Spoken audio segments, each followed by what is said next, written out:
The skies above every major city darkened as massive crystalline ships descended through Earth's atmosphere in 2087. The world watched in awe as beings of ethereal beauty emerge, calling themselves the Ascended, a council of 7 ancient species who claim to have guided countless civilizations to greatness. Commander Maya Chen stood on the rain-slicked landing pad as Earth's military representative, noticing what others missed. The aliens' subtle flinches at each thunderclap, their environmental suits growing thicker by the minute, their graceful movements becoming strained under Earth's gravity. When an Ascended diplomat's glove tore, and he screamed in agony at mere contact with Earth's air, Chen's suspicions deepened. The crowd around her gasped at the diplomat's melodious voice, but Chen saw only weakness disguised as sensitivity. The consortium offered miraculous technology that cured diseases overnight and ended energy shortages, asking only for modest resource tributes and human labor. Humanity stands at a crossroads, announced High Elder Xilith, his translucent skin revealing pulsing blue veins beneath. Join our galactic family, and the struggles that have defined your brief history will end. World leaders signed the treaty in a ceremony broadcast globally. Chen, observing from the sidelines after her superiors dismissed her concerns, clenched her fists as humanity surrendered its sovereignty with thunderous applause. That night, as celebration fireworks lit up the sky, she slipped into a secure facility to examine tissue samples left behind by their visitors. Under her microscope, the cellular structure of the Ascended revealed evolutionary paths utterly different from Earth's. Their cells collapsed under pressures humans found normal. Microorganisms harmless to human skin devoured their tissue samples within minutes. Most telling was their muscular structure, suggesting development in environments with perhaps 1/3 of Earth's gravity. They're not gods, Chen whispered to herself. They're hothouse flowers. The next morning, consortium ships deployed massive orbital platforms around Earth, atmospheric processors, the official announcement called them, to reduce harmful pollutants. Chen knew better. They were terraforming Earth to accommodate alien biology, not human need. Within weeks, the Ascended established gleaming command centers in every major city, though they rarely left these controlled environments. Their android proxies handled direct interactions with humans, while recruitment centers opened to select the best and brightest for special training programs off-world. Those chosen returned changed, more compliant, speaking of the Ascended with religious reverence.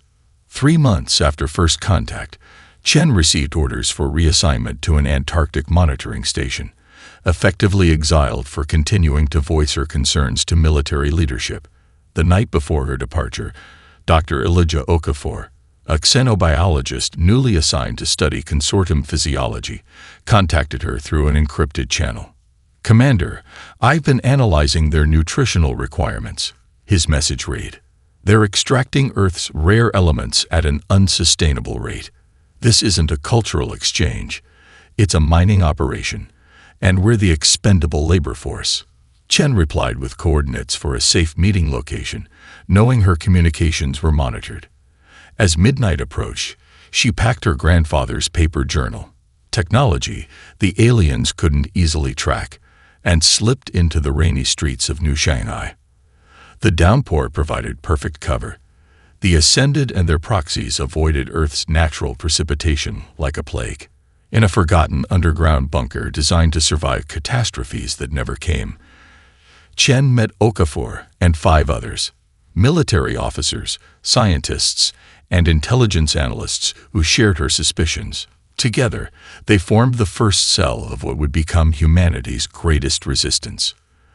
"They call our world a death world," Okafor explained, showing Chen his smuggled research. To them, Earth is a biological nightmare. But to us, it's home, Chen finished, understanding dawning in her eyes. And that's the advantage they don't want us to realize. 5 years into consortium rule, humanity lived in a gleaming prison. Sprawling arcologies rose where slums once stood, disease was virtually eliminated, and no child went hungry. Yet something felt fundamentally wrong. Dr. Elijah Okafor wiped sweat from his brow in the sweltering xenobiology lab, the one place the Ascended never visited without triple-layered environmental suits. He catalogued his latest discovery with trembling hands. Their cellular structure deteriorated under pressures humans found merely uncomfortable. Their godlike status came not from superior biology, but from technology developed over a million-year head start in sterile, low-gravity worlds where survival required minimal effort. Another breakthrough, Doctor? Asked Lin Wei, his laboratory assistant and fellow resistance member. Okafor nodded, keeping his voice low despite the signal jammers they'd installed. Their nervous systems lack redundancy. What we call pain, they experience as system-wide shock. A broken bone would render them unconscious. Lin smiled grimly. Evolutionary paradise creates evolutionary weakness. Outside the laboratory windows, New Beijing gleamed with consortium architecture. Flowing structures of impossible materials that self-repaired and changed color with the time of day. Beautiful prisons that monitored every electronic communication, every digital transaction. Meanwhile, Chen operated from a network of underground bunkers, gathering a coalition of the suspicious. A Brazilian mining engineer who noticed the aliens strip mining rare earth elements with desperate urgency, a Japanese quantum physicist forbidden from researching certain energy frequencies, a Kenyan military officer who watched the Ascended retreat from a simple rainstorm. Their resistance communicated through handwritten notes and runners rather than digital means, knowing the aliens monitored all electronic communications. Old technologies became new weapons. Analog devices, mechanical systems, and chemical reactions that confused consortium scanning systems calibrated for quantum signatures and digital footprints. Chen stood before a map of Earth in their Mexico City hideout, marking extraction sites with red pins. They're taking specific isotopes from every continent, she explained to the gathered cell leaders. Elements that shouldn't matter to a civilization with their technology. Unless they're building something they don't want us to know about, added Colonel Takashi, formerly of Japanese Self-Defense Forces. Their meeting was interrupted by the arrival of a breathless messenger. Okafor needs extraction. The lab's been compromised. Across the city, Okafor had just transmitted scans revealing the Ascended's critical biological weaknesses to Chen's network when alarms blared throughout the facility.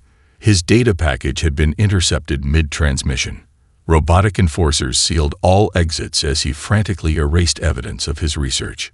Protocol violation in Sector 7, announced the facility AI in its melodious voice. All personnel remain at stations for scanning. Lin appeared at his laboratory door. Service tunnel. Now.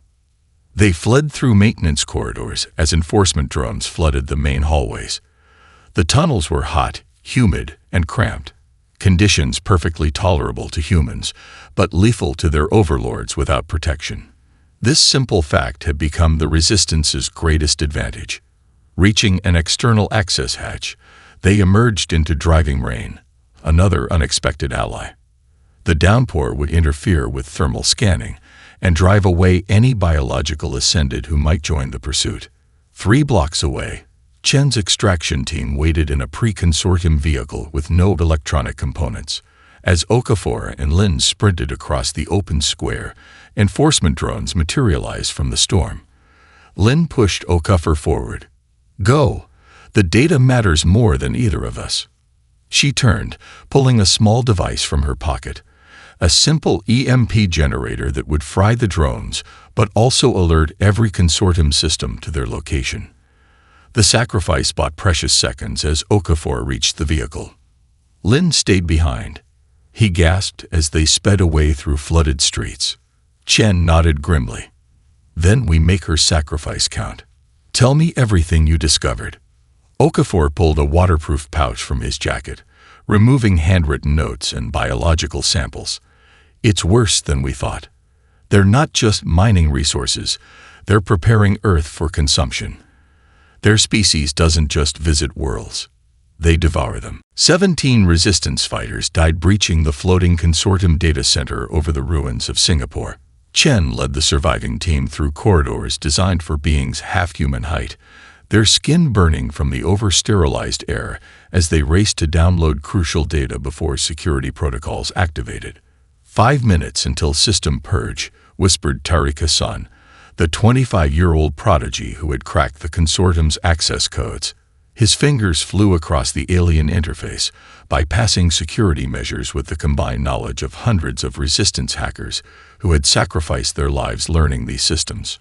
Chen positioned shooters at both entrances of the server chamber. Make it 3 minutes. They know we're here.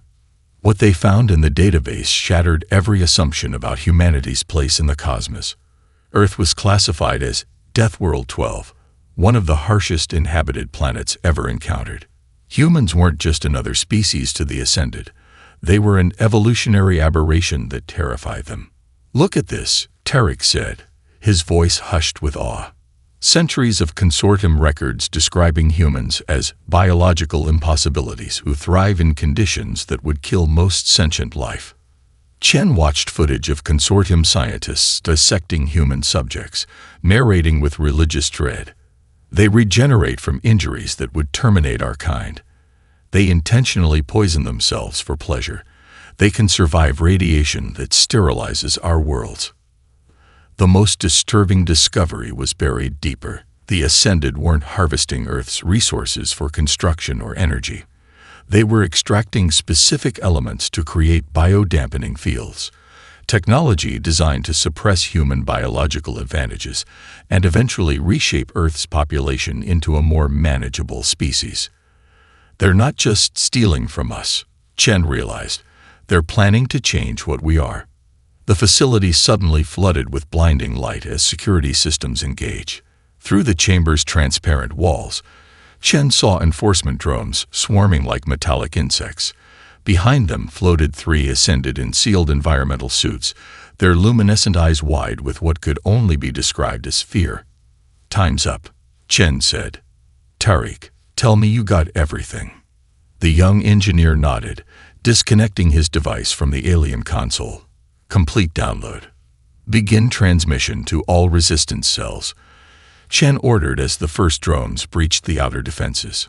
Resistance fighter Santos took a direct hit, his body crumpling against the server banks. Lieutenant Kagawa managed to destroy 6 drones before falling, buying precious seconds for the transmission. One by one, Chen watched her team sacrifice themselves as the upload progress crawled across Tariq's screen. 93%, he reported, hand steady despite the chaos. Chen made her decision. "New plan. I'm staying to ensure complete transmission. The rest of you, create a diversion and get that data to secondary cells." "Commander, no." "That's an order, Hassan." Chen pressed the backup drive into his hand. "Humanity needs to know what we found here." As enforcers cornered them in the server room, Chen covered her team's retreat, emptying weapon after weapon into the advancing drones.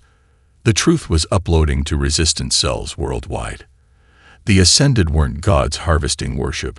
They were parasites harvesting resources and deliberately suppressing human advancement because they feared what would happen if Deathworlders ever reached technological parity. In her final moments, surrounded by alien technology designed to subdue worlds far gentler than Earth, Commander Chen smiled. The transmission completed. She triggered the plasma charges they'd planted throughout the facility. The explosion was visible from the mainland, a miniature sun blooming briefly above the ocean. In resistance bunkers across 6 continents, the full database from Delta 9 arrived with Chen's final message. "We are not their subjects. We are not their livestock.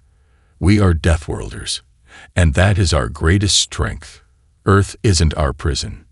It's our fortress." Okafor received the transmission in the Amazon compound, watching as terabytes of consortium data revealed the complete blueprint of humanity's oppression and the keys to their liberation. He closed his eyes briefly, honoring Chen's sacrifice, then turned to the assembled resistance leaders. "Now we know their fears," he said quietly. Now we know exactly how to make them come true. Dr. Okafor stood at the edge of a volcanic caldera in Iceland, watching 50 former enemies, Russian special forces, American Marines, Chinese intelligence officers, and fighters from nations around the world, train in sulfurous clouds that would kill any ascended instantly. The Resistance, now calling themselves Earthborn, no longer needed to hide their existence, only their true capabilities. "The concentration is perfect," said Captain Volkov, pulling down his simple cloth mask. "Our bodies adapt to the sulfur content within days, but their environmental suits melt in minutes." Okafor nodded, making notes in his waterproof journal. Since Chen's sacrifice 3 months ago, the Resistance had transformed from scattered cells into a coordinated global force. What they lacked in technology, they made up for in biological advantages the consortium had spent millennia evolving away from.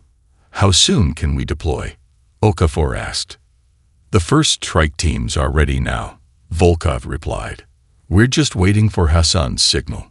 At a hidden facility beneath the Amazon rainforest, 23-year-old engineer Tariq Hassan worked feverishly to reverse engineer captured consortium technology, refusing sleep for days until he finally cracked their quantum encryption.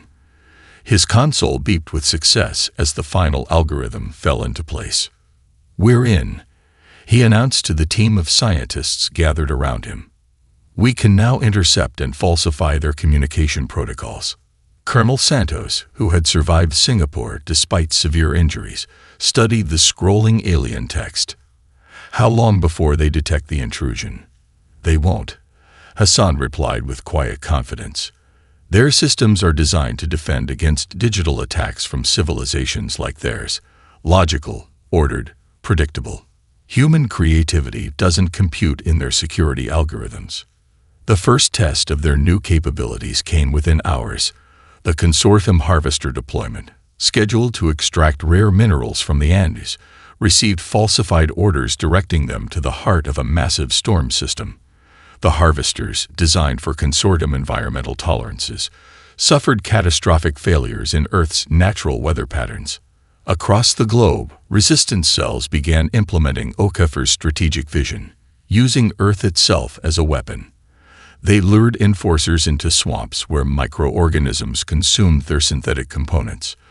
They triggered minor earthquakes that resonated at frequencies that shattered ascended neural pathways. They released harmless pollen that caused system-wide failures in their environmental suits. The consortium responded with increasing desperation.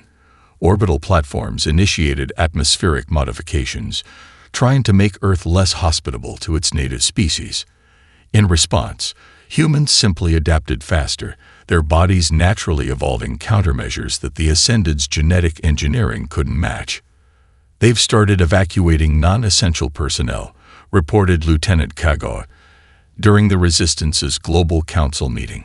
3 motherships have already departed Earth orbit, and they're taking our resources with them, added Dr. Mbake from the African cell. "The extraction rate has tripled in regions they still control." Okafor studied the global situation map, seeing patterns in the consortium's retreat. They're consolidating around 7 primary facilities, 1 on each continent. Those must be their critical infrastructure. Hassan's analysis confirmed the theory. Each facility houses a quantum resonator, the technology they use to suppress certain human capabilities. According to the Delta-9 data, these resonators are synchronized to maintain a dampening field around the planet. "Could we disable them?" asked Captain Rodriguez from the South American Resistance. "Not individually," Hassan explained. "The network is designed with redundancies. We would need to strike all 7 simultaneously." Okafor remembered Commander Chen's final words. "Earth isn't our prison. It's our fortress." "Then that's exactly what we'll do. Prepare 7 strike teams, each specialized for the environmental challenges of their target location." The planning took weeks. Each team studied the unique vulnerabilities of their target facility, developing strategies that leveraged human adaptability against consortium weaknesses. They trained in conditions matching their objectives: Arctic cold, desert heat, high altitude, crushing ocean depths, environments that pushed human endurance to its limits while being practically inaccessible to the ascended. As the preparations neared completion, Okafor addressed the assembled strike force leaders. The consortium believes themselves gods because they conquered the stars before we learned to make fire. But they forgot something crucial in their million years of technological advancement. He activated a holographic display showing the biological differences between humans and the ascended. They engineered away the very traits that would have allowed them to survive on worlds like ours. They chose comfort over adaptability, control over resilience. The display shifted to show Earth, beautiful and dangerous. We evolved on a world that tried to kill us every day, and it made us the most dangerous species in the galaxy. After tomorrow, the Ascended will never forget what it means to face Deathworlders on their home turf. The Antarctic assault team trudged through a howling blizzard that would have frozen the Ascended solid in seconds. Captain Rodriguez led 30 resistance fighters toward the southern continent's resonator facility, their bodies naturally generating heat that no consortium technology could match in efficiency. Visual contact, Rodriguez whispered into her analog radio. Minimal external guards. They never expected anyone to survive these conditions long enough to reach them. Simultaneously across the globe, 6 other teams closed in on their targets. Lieutenant Kagawa's unit emerged from the crushing depths of the Mariana Trench, using simple diving equipment modified to handle pressures that would implode consortium suits. Colonel Santos led the Himalayan team through oxygen-thin air at altitudes the aliens considered uninhabitable. Captain Volkov's squad navigated the radioactive ruins of Chernobyl, their bodies handling radiation levels that would destroy ascended cellular structure instantly. Remember, Okafor's voice came through their secure communications. We're not just fighting for Earth. The Delta-9 data revealed hundreds of other worlds under consortium control. Our victory here could liberate an entire galaxy. The 7 teams struck in perfect synchronization.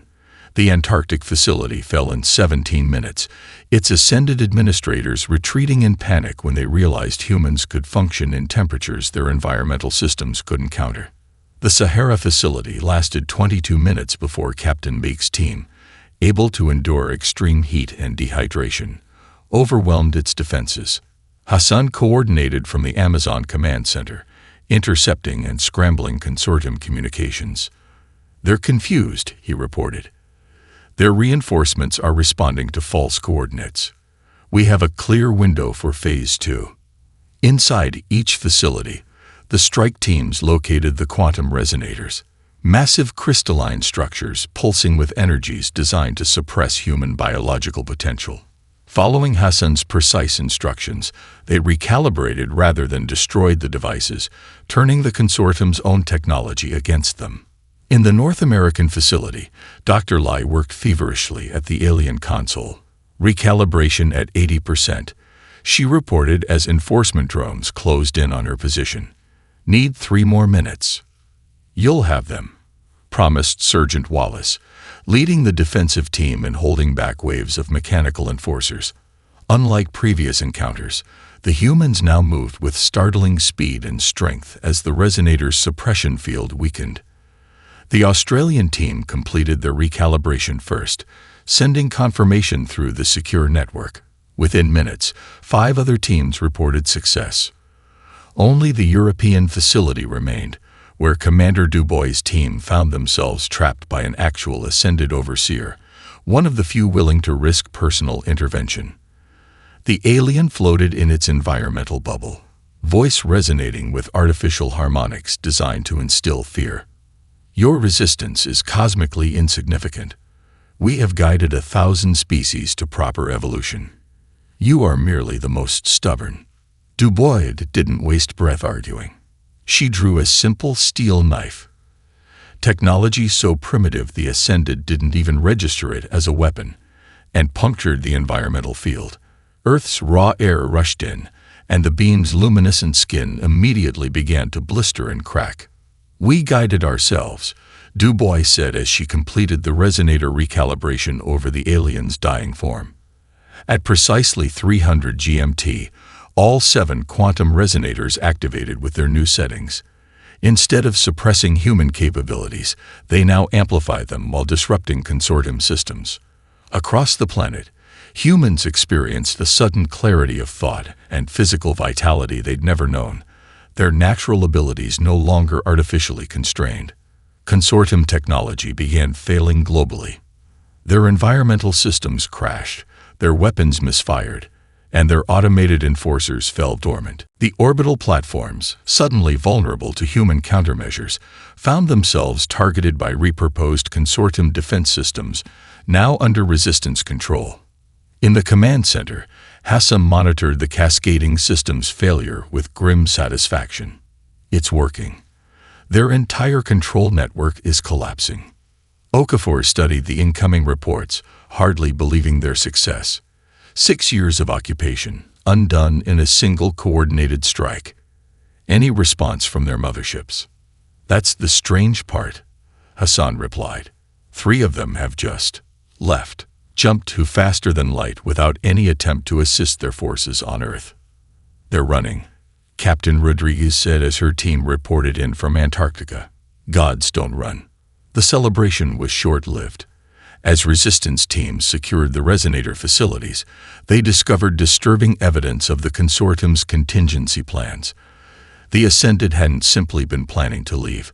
They had initiated a planet-wide terraforming sequence designed to render Earth uninhabitable to its native species.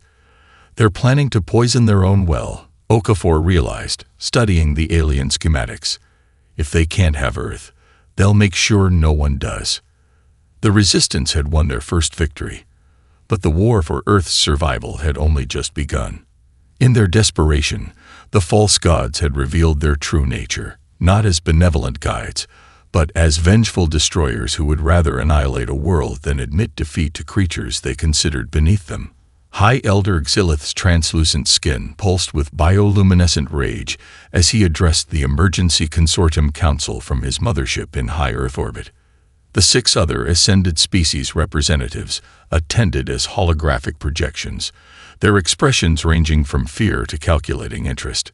This rebellion cannot stand, Xylith declared. I propose immediate sterilization protocols. Purge the planet and harvest what resources remain.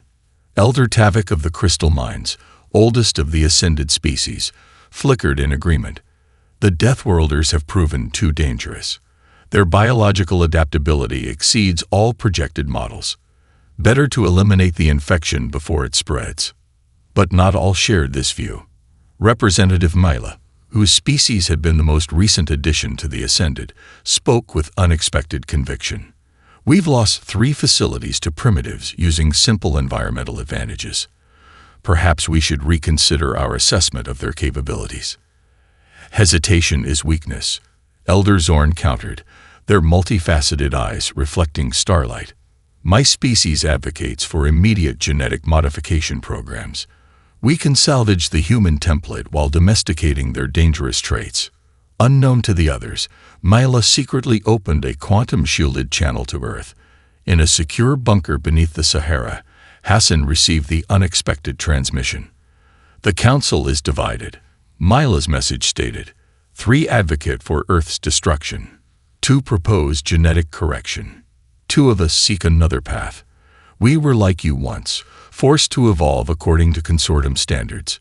We can help if you are willing to trust us. Okafor stared at the message in disbelief. It could be a trap. Or our first ally among the stars, Hassan countered. Commander Chen always said some of them must question their leader's methods. After careful deliberation, they responded with a heavily encrypted acceptance. Mila's reply came with critical intelligence. The consortium maintained control through 7 synchronized motherships that generated a quantum network suppressing certain technologies planetside. The resonator facilities were merely amplifiers for this network. If all 7 motherships were disrupted simultaneously, Earth would be freed from their technological constraints entirely. We don't have weapons that can reach orbit, Colonel Santos pointed out during the Emergency Council meeting. We don't need weapons, Hassan replied, studying Mila's schematics. Each mothership has a primary consciousness core where their leaders physically connect to their network. We just need to introduce the right stimuli.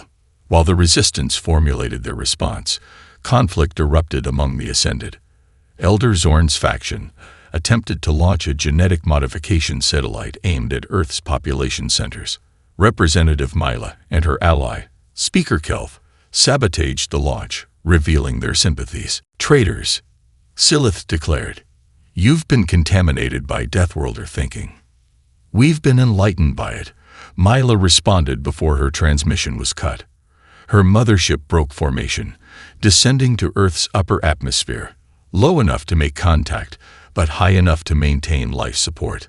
Okafor led the diplomatic team to the remote meeting location in the Namibian desert.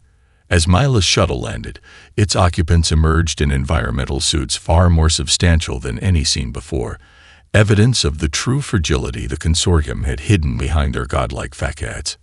My species was the last to join the Ascended, Mila explained once inside the secured facility. We were offered advancement in exchange for obedience. 300 years ago, we were where you are now, fighting for the right to determine our own evolution. Why help us? Okafor asked. Because the consortium fears what you represent. Humans evolved on a world that should have killed you, yet you thrived without our intervention. Your adaptability threatens the very foundation of their power. The belief that only they can guide species to advancement. The plan formed quickly. Mila and Kelth would provide access codes to the motherships, but the Resistance would need to infiltrate all 7 vessels simultaneously. The challenge seemed impossible until Hassan made a stunning discovery in the Delta 9 data. The consortium has been abducting humans for centuries, he revealed. Thousands are kept in stasis aboard each mothership, test subjects for their biological research. If we can wake them, the revolution would come from within and without. As Okafor coordinated the complex operation, disaster struck. Enforcement units loyal to Elder Xilith raided the Amazon Command Center. Most Resistance members escaped, but Okafor was captured during the evacuation. He awoke in a consortium interrogation chamber aboard Silith's mothership, surrounded by clinical observers recording his biological responses to stimuli.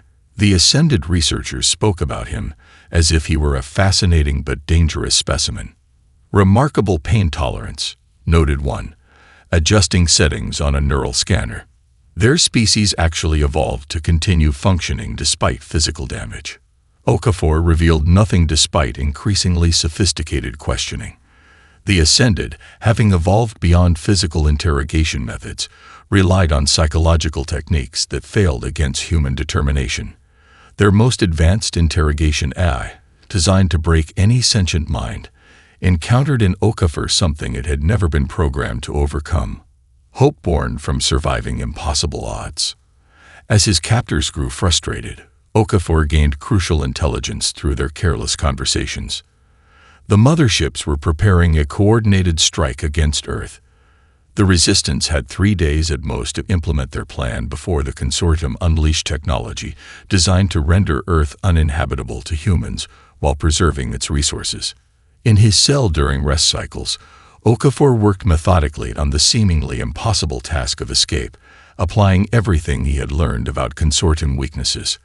The gods had created their prisons for beings like themselves, never imagining a prisoner whose biology was forged in the crucible of a death world. Hassan stared at the orbital display, showing 7 motherships positioned strategically around Earth. 3 days, he muttered, sharing Okafor's intelligence extracted from a brief, desperate transmission the doctor had managed to send from captivity. We have 3 days before they make Earth uninhabitable. The Resistance Council had gathered in their fallback command center beneath the Carpathian Mountains. Captain Rodriguez studied the infiltration plans with growing concern. Even with Mila's access codes, we'd need to teleport strike teams aboard each ship simultaneously. We don't have that technology. No, agreed Lieutenant Kagawa. But we have alternatives they've never considered. In a desperate gambit, the Resistance launched a coordinated global attack on all 7 motherships using strategies no consortium security system could have anticipated. They didn't attack the ships directly.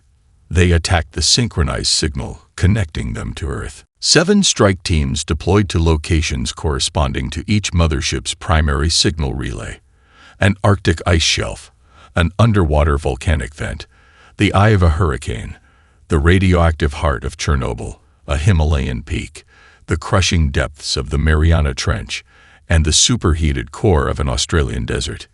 Each location pushed human endurance to absolute limits while being completely inaccessible to the Ascended. Each team carried a modified quantum disruptor built from the technology Hassan had reverse-engineered, designed to force the motherships to initiate emergency protocols, including awakening their human specimens from stasis. Colonel Santos led the Arctic team across ice fields that cracked beneath their feet. "The cold actually feels good after those training sessions in the volcano," he joked as they planted their disruptor at the exact coordinates where the mothership's signal reached Earth. Captain Volkov's team navigated Chernobyl's deadly radiation zones without protection equipment that would have interfered with their device. "Humans have lived here for generations despite the danger," he noted as they activated their disruptor. "The Ascended can't even approach this place." Lieutenant Kagawa's underwater team planted their device beside a hydrothermal vent, 3,000 meters below the Pacific surface. The crushing pressure that would implode consortium technology merely required them to adjust their breathing techniques. The 7 disruptors activated simultaneously, creating a cascading feedback loop in the consortium network. Aboard each mothership, emergency systems initiated autokills procedures, including the revival of all experimental subjects in case of data loss. On Silith's vessel, Okafor felt the ship shudder as alarms wailed in alien harmonics.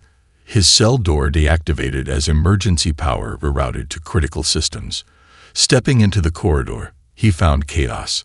Thousands of humans, awakened from stasis chambers, overwhelmed the skeleton crew of Ascended researchers who had never imagined their specimens fighting back.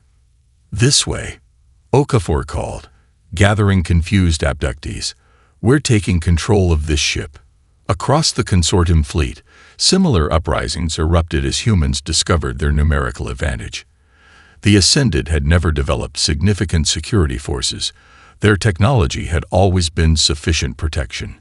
Against thousands of newly awakened, enraged humans, their automated systems quickly failed.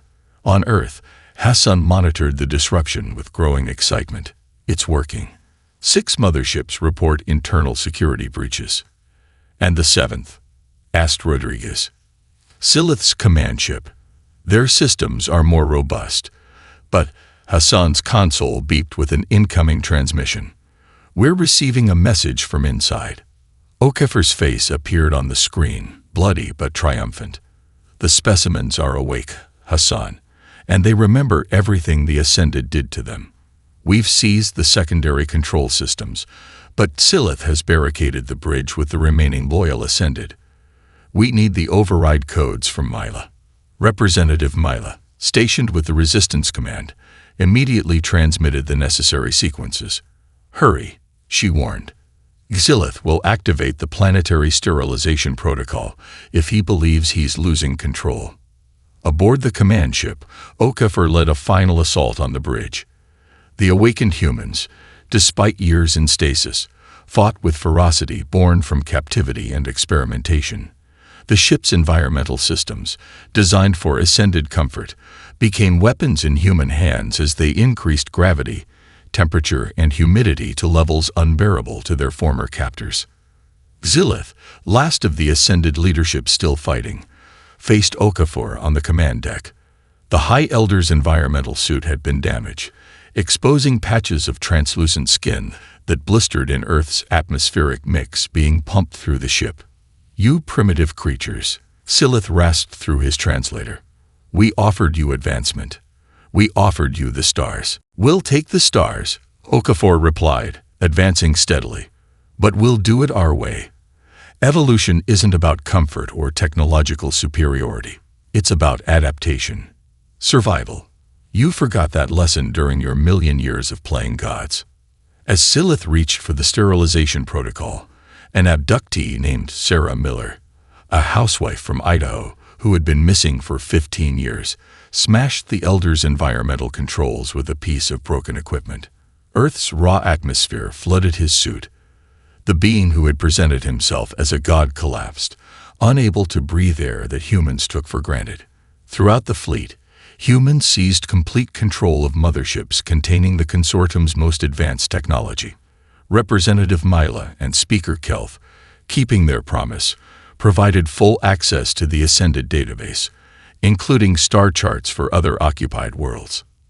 From the orbital command center once belonging to High Elder Xilith, Okafor sent a message to every resistance cell on Earth. The gods have fallen. Humanity has inherited the stars. But we will not become what we overthrew. The motherships, now under human control, deactivated the terraforming platforms that had been slowly modifying Earth's environment. For the first time in 6 years, humans breathed air untainted by alien influence. The countless abductees, returning to Earth after years or decades of captivity, brought with them intimate knowledge of consortium technology and the location of hundreds of other worlds under Ascended control. The false gods, having ruled through fear and technological superiority, discovered the one thing their million-year advancement hadn't prepared them for: a species forged in adversity that thrived on the very challenges they had engineered away. Deathworlders had overthrown their alien gods not through superior technology, but through the biological advantages earned through evolution on a world that had never made survival easy. 1 year after the liberation of Earth, Okafor stood on the observation deck of the renamed vessel Earthrise, once Xilith's command ship. Below, Earth shone blue and green, now free of the consortium's terraforming influence. Beside him, Representatives Mila and Kelth observed in their less restrictive environmental suits, gradually adapting to conditions closer to Earth normal. The Ascended Council officially dissolved last month, Mila reported. 17 subjugated worlds have declared independence following your example. Okafor nodded, watching Earth's first independent starships practicing maneuvers nearby. Human-designed vessels incorporating consortium technology, but built to withstand the rigors of space travel in ways the fragile Ascended never needed to consider. And the remaining Ascended? He asked. Most have retreated to their homeworlds, Kelth replied. Without the resources of their empire, they've been forced to confront the evolutionary weaknesses they engineered into themselves. Some species are already attempting to reintroduce genetic diversity.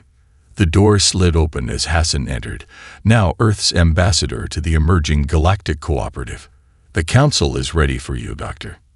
In the ship's converted conference chamber, resistance leaders from around the world gathered with representatives from 7 formerly subjugated species. The humans no longer looked like resistance fighters. They were diplomats, scientists, and explorers preparing for humanity's first steps into the wider galaxy. The Liberation Fleet is ready, announced Captain Rodriguez, now commander of Earth's first interstellar defense force. On the holographic display, 30 ships appeared, a mix of converted consortium vessels and new human designs. We've identified 15 more worlds with resistance movements ready for support. Colonel Santos, studying the star chart, asked the question on everyone's mind. What principles will guide us? We've overthrown gods only to inherit their empire. Okafor stepped forward. Not their empire. Their responsibility. The consortium ruled through suppression of biological potential. They decided which evolutionary paths were acceptable and which were dangerous. They played gods. He activated a display showing the biological diversity of known worlds. We propose something different. The Galactic Cooperative will be founded on a simple principle. Evolution is not a linear path toward some arbitrary ideal. It's a response to challenges unique to each world. Moila, speaking for the former Ascended, added, For 1,000,000 years, the consortium believed advancement meant engineering away struggle, replacing biological solutions with technological ones, until they became dependent on their technology and forgot the resilience that got them to the stars in the first place. The human delegates nodded in understanding. Earth's harsh conditions had forged humanity's greatest strengths: adaptability, tenacity, and resourcefulness. What the consortium had seen as primitive traits were actually evolutionary advantages they had engineered out of their own species in their quest for comfort. Hassan outlined the proposed structure for the new cooperative. No species will dictate the evolutionary path of another. Technology will be shared, not as a means of control, but as tools each species can adapt to their own biology and environment. Diversity will be our strength. The assembled representatives unanimously approved the charter. Within hours, the Liberation Fleet prepared for departure to worlds still under consortium influence, carrying a message that would resonate across the galaxy. True advancement comes not from controlling the cosmos, but from being hardy enough to embrace its countless challenges. On the bridge of the lead vessel, named after Commander Chen, Okafor addressed the crew of humans and former subject species. The Ascended believed themselves gods because they conquered the stars before we learned to make fire. They forgot that comfort breeds complacency, while adversity breeds strength. He gestured to the diverse crew.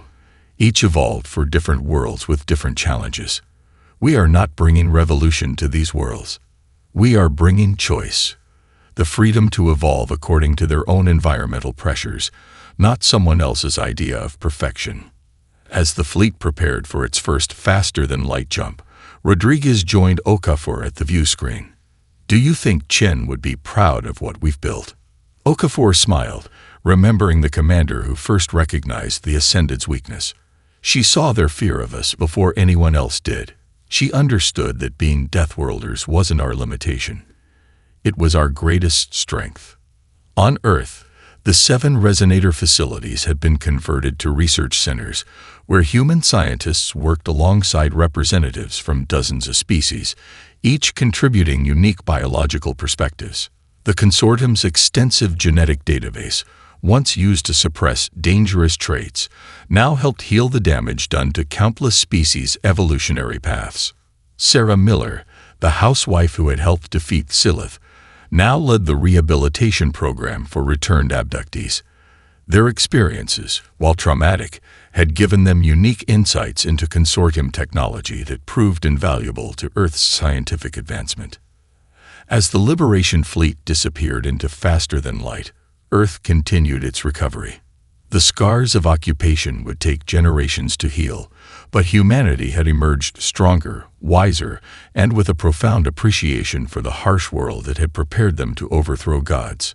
In the centuries that followed, Deathworlder transformed from a consortium classification of fear to a term of respect throughout the galaxy.